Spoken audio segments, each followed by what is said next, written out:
is the Bloody Disgusting Podcast Network.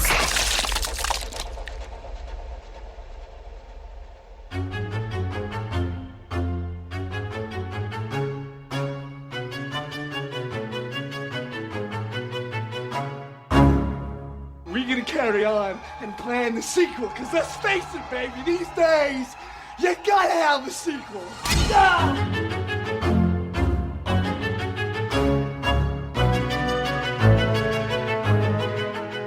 And welcome back to Micro Queers. It's your bi-weekly queer horror short roundup, and I'm Joe. And I'm Trace, and we're discussing Nicholas Verso's The Last Time I Saw Richard. Indeed, yes. And I'll do a quick log line in case people haven't had a chance to watch this. So Please do. Yeah, because it's a bit of a longer one, so. It is. So this is about Jonah, who is played by Toby Wallace, and he is a proud loner who finds himself bonding with his new roommate Richard, played by Cody Fern, at a mental health clinic for teens. That's the very brief version.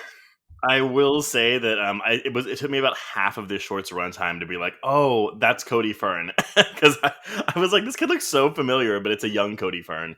Listeners, if you don't know, he is from both American Crime Story, The Assassination of Gianni Versace, and American Horror Story Apocalypse. I think that's that's the one he was in. Yes, yeah, he was basically the Antichrist in that one. Yeah, which this one's a bit of a different role, but you are leaving out that this is a period piece of sorts. This is set in 1995. Oh, that would make sense. Yeah, I mean, my factoid for this is that this is also a proof of concept for a feature film, Trace, but the feature film is a sequel, and it's one that we can cover in the future. It's Boys in Trees. Oh, so the sequel's like out. Oh yeah, it came out in 2016. Oh shit. Okay, well that's cool. Well, yeah, I mean, what did you think of this one, Joe? This is interesting. I had read a couple of reviews of this in advance because obviously Cody Fern has exploded in popularity. Mm-hmm. So I had a couple of people reach out and say, hey, you should cover this because he's in the short. It's really quite good. People are very obsessed with him in a sexual fashion, I've gathered. So like if you look at Letterboxd, you'll see that a lot of the reviews are like, oh my God, Cody Fern, like stick it in me kind of deal. Which is unfortunate because I feel like, not because he's not attractive and not because, you shouldn't thirst after hot actors, but like this short really demands a lot more than just being an object for somebody's thirst trap. And I don't know, I quite like it. It is slow, it is moody, but yeah, I was a big fan. No, I was gonna say it is slow, but I also I'm glad you told me there's a sequel, although is Cody Fern in the sequel? He is not. The other boy is. Okay. Yeah, the one that plays Jonah. Because I actually wanted more time with them before we get to the inevitable ending, which I'm sure will rub some people the wrong way, but I think that's where the 1995 time period comes into play here. I mean, what do we make of this place? Like, is it just a generalized mental health facility? Because in the beginning, one of the higher-ups refers to everyone there as victims. They're all victims of some sort. Yeah, it's interesting because this is a mixed gender facility, and obviously it's a little bit loose in terms of like, I don't know, I got like a bit of a Girl Interrupted vibe from it where you're like, oh, the patients are allowed to sort of do what they will. And I thought it was very interesting that we don't ever see any adults. We only ever hear them, or we see a stand-up, but we never see anybody's faces in this. So for me, I was very much like, right. Oh, this is a children's world. Like the teenagers are kind of off to fend for themselves, almost like a Nightmare on Elm Street 3. Well, no, so I was thinking that when I was watching it, and I was like, oh, but that's like such, and this is not me going after you, but it's like such like a lazy thing for me to say. Oh, it's like Nightmare on Elm Street 3, because is it one of those things where it's like, yeah, anytime there's young kids on their own in a facility like this, or New Mutants, I guess, it's like, is it's like Nightmare on Elm Street 3, but I the comparisons are apt. That's why we make them. Oh, for sure. And I think for me, that's kind of where it stops and ends with the comparisons. Like, I think this short has a lot of other more interesting things on its mind. And I did find a couple of interviews with the director, Nick Verso, who is queer, by the way. They prefer not to identify their sexuality explicitly, but they do acknowledge that they're queer. And they said that they're attracted to stories about boys and masculinity because they found that it's a topic that really doesn't get explored or critically examined in film very often. So, like, the vulnerability, the emotionality. And for me, that's what really comes through in this. It's two boys who are trying to connect and they're both damaged in some way. But yeah, I mean, I wouldn't call them victims. No. I mean, this is 7 years ago, but it's also like, it might have been an intentional use of the word because we tend to see the word survivors more often. But because this was less, I mean, again, maybe I'm wrong here, but less explicitly queer than I thought it was going to be going into it. And when you say that he wanted to deal with, masculinity and that kind of vulnerability in that sense, do you read these boys as queer then? Okay, so that is a fascinating question because when you read this, it always comes up on lists of queer horror shorts, and people often fixate on, oh, okay, at one point Jonah scares off these shadow demons and gets into bed with Richard, and people always immediately jump to, oh, okay, so these boys are in love. And I think you absolutely can read it that way. But I think there's also a really interesting reading about just male friendship and the inability to bond with somebody, particularly at this age, right? Like, we don't often think of teen boys being able to connect with each other in a vulnerable sense. So I like that you can read it both ways.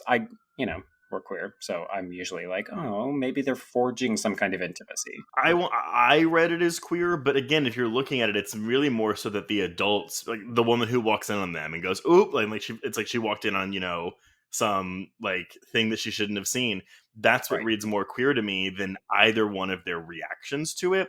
But then you have, okay, well, what are these demons? Because this is a place where every person who's there, like, their demons are actually there. Like, we have literal demons chasing them. But so we know that Jonah's issue is that he's a cutter, but it also Yes. stems from a history of some kind of trauma, but we don't know what it is. So we're left to fill in those gaps. Yeah, and particularly at the end of the short, where when Jonah is being released and he's arguing that he needs to stay in order to protect Richard, and this unseen therapist or psychologist says, okay, well, Richard has really significant problems.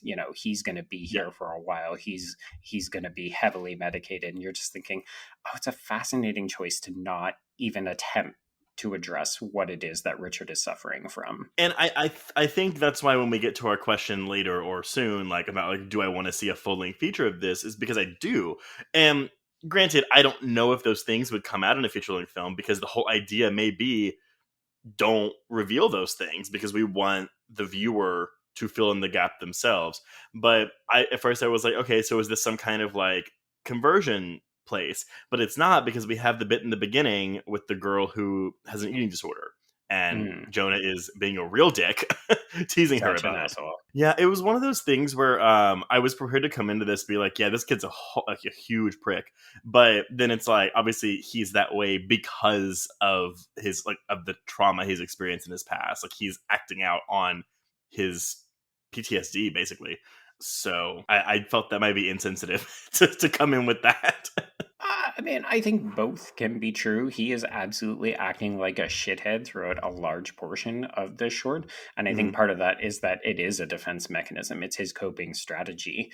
I did actually do a little bit of research just because I know something about cutting, but I don't actually know much. And it's very rare that you see it depicted in mainstream media as a male issue, right? We often see this in female characters. Yeah. So we're going to link to this in the show notes, but I found a really interesting TED talk from a Canadian psychology professor named Dr. Stephen Lewis. And he's an international expert on the subject of self-harm or self-injury. And his TED talk is fascinating because it's titled Skeletons in the Closet, which as queer people, that's automatically like, oh, okay, they're talking about the phrase. Yeah. So in this case, this is actually his confessional revelation. Like most TED Talks, it's about 19 minutes long, and it's him actually detailing his own struggles with cutting as a teenager. And what's interesting is he goes into it and talks about some of the statistics. It's relatively common in teens. 1 in 5 will experience cutting or burning, although obviously that number is smaller in men compared to women. But it's often brought about from intense bullying that can be a trigger for self-harm. So that in particular was Dr. Lewis's experience. But I thought that was fascinating because, of course, as queer people, again, we associate bullying as like part of our trauma or our experience at the hands Identities. of, yeah. But really, cutting, if people don't know, it's often about a temporary relief from pain and depression, but then it has like its own kind of catch 22 spiral where the more you do it, the more ashamed you become, and the more you worry about getting discovered, which then encourages you to be an isolationist and not to engage with other people. So that's really what we're seeing in Jonah, right? Like he's keeping people away for fear of being discovered and for not wanting to have to engage with his issues. And like I don't have much experience with cutting either, and I mean, like, I don't really.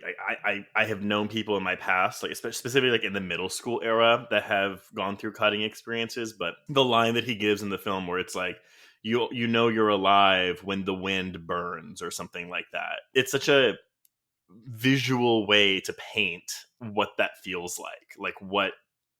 So I appreciated that just from an outsider's perspective, but it's also like chilling. Oh yeah, and I really do think that the short does a good job of highlighting just how alone these kids are, right? Not just because they're not being supervised by adults, like even in this health institute or hospital, wherever they are. But I was quite taken with the moments where when Jonah goes back to the high school, we just like the only interactions that we see is him getting pushed into lockers and then like breaking down in this bathroom and resorting back to cutting himself. And I thought it was an interesting metaphor or comparison where when he tries to stand up for Richard against one of those shadow creatures, he actually also gets scratched right where he himself has been cutting. So like the trauma of the supernatural blends with his own actual trauma. Yeah, I also thought that was interesting. I Again, focusing on that ending, it's just, again, like I said earlier, I think it's going to rub people the wrong way, but I also think it rings true for what happens to a lot of people, specifically teenagers, when they go through trauma and they're looking for help from adults and they don't get the help Don't they find it. need because, yeah, exactly. So, yeah, it's again, I really enjoyed this short. It's just, it's not exactly a happy one. No, this is a really grim one. But I do wonder, because I know it is a little bit longer, we had a bit more of an opportunity to Mhm. see some of the visuals or like what Nick Verso can deliver. So I'm interested if there was any like visual elements that you wanted to touch on. I mean, I just it may be obvious to say, but I actually think the creatures themselves are fantastic looking. Like, I don't know what the budget for this is or was, but they looked a lot better for being. I mean, outside of the close up of the one's eye that we get when it's like directly on top of Cody Fern, I was just surprised at how good the CGI looked. There's nothing really. I don't think that's any. I don't know. There's nothing significantly visual about any of them. I think they're just smoky demon things, but I was Mhm. appreciative of how they looked. Yeah, I kind of like that they could have been read as either teenagers or children, like the idea that you're kind of carrying these creatures as baggage.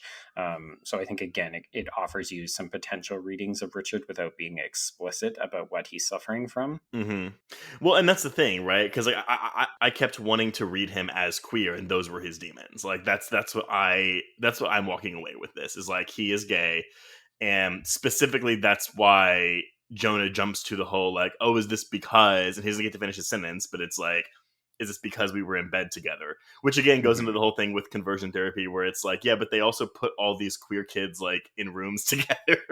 Yeah, but don't act on them. You know, be around others who are just like you, but don't act on it. Now, of course, it could be something much, much darker, but I 100% read it as like, oh no, he's been sent there to be cured of his gayness. Interesting. I think one of the things I like about this, as we said, it is a little bit longer. Like this is a Mhm. nearly 22-minute short. Um, I think that there's enough here, and it's so well paced, and like I think the acting from the two leads is fantastic. Like it's really detailed and nuanced. I love that it's this long, but I still feel like I want to know more, and I want that taster. Like there's still so much Well, more story to be told. I mean, be it like before the end of the film or after the end of the film, like I want this to expand to at least 90 minutes. Like, I mean, again, we already have basically an act here. Mhm. But I mean, so if this were a full length feature, I mean, again, we're talking about this not knowing about Boys and Trees and what that really entails. But would you envision this more as, oh no, we're gonna from beginning to end, like that is what how the film begins and ends, but we're just gonna fill in the middle? Or is the ending of the short like the end of Act 1, the end of Act 2? Well, I'm going to be that asshole who's going to tell you I've seen Boys and Trees and I love Oh, it, so I'm not going to speculate. But I'd be interested to hear what you think. I feel like it ends where the short ends. That's me personally. I mean, again, if we're talking about a sequel of Boys and Trees, obviously it's going to take place after this, although maybe that's also like me being presumptuous. But if this were being made into a film on its own with this title, with Richard, I do view the ending as the ending of the film, just because of the overall tone and mood of the piece. Okay, so you would want to see the story leading up to this and then keep the ending the same. I'm not saying I want to see that. I'm saying that's how I would expect it to go. Like, Right. Okay. I would want to see more aftermath of like, okay, or even if it's like where Jonah's like dealing with, I guess we follow Jonah. Supposedly, Richard is left in the institution and we don't know what happens to him. I feel like I'm putting in a lot of like qualifiers or I'm presuming suicide, to be honest. I'm presuming suicide with Richard. Okay. Oh. Or like, I mean, again, like the demons give me a very Martyrs-y kind of feel, where it's like, okay, like it's like in Martyrs, it was more like trauma / guilt over leaving someone behind, but like it's very much like I think these things are going to kill him, and whether it is like he kills himself or it looks like he kills himself, because again, you can read the demons as actual beings or just metaphorical, like not really there. I don't really know, but yeah, I kind of view it then as us following Jonah and seeing like how he deals with not being able to help his friend, but also B, how he copes with his own like trauma and cutting moving forward. See, I would like to see it with a love story ending where Jonah actually like breaks back in and rescues Richard and they run away. I mean, see, again, I would love to see that. I just don't think that's what we get, but maybe you have something else to tell me. Well, excitingly enough, so I can tell you that we will be able to cover the film version at a later date at some point. It's in keeping with the same tone, and it follows Jonah 2 years later. Interestingly enough, Toby Wallace actually plays a different character in that film because he had gotten too old to play Jonah at that point. So there's a different actor playing Jonah, and it doesn't actually address Richard or follow anything from this storyline at all. So it does involve Jonah being bullied by a group of boys, but it takes place over Halloween night, and he tries to reconnect with a boy who has been bullying him, who he used to be friends with. Not exactly where I thought it was going to go. I mean, again, I know why we have a recasting situation here, but I also don't know how I feel about it after having seen the short. Yeah, it was very weird because I knew I recognized the actor because, of course, I've seen the film, and I was like, wait, does he play Jonah in the film? And then I had to look it up, and it was like, oh no, okay, I understand why this had to happen. Yeah. But it's very, you're like, oh wait, my brain just broke a little bit. Well, okay, well, I mean, obviously we'll be checking that out at some point in the future. Listeners, though, let us know what you thought of The Last Time I Saw Richard, because I think there's a lot to unpack here that's worth discussing. Yeah, absolutely. If you have theories, if you have ideas or alternative readings, let us know. Please do. And on that note, we can cross out The Last Time I Saw Richard. And cross out microqueers.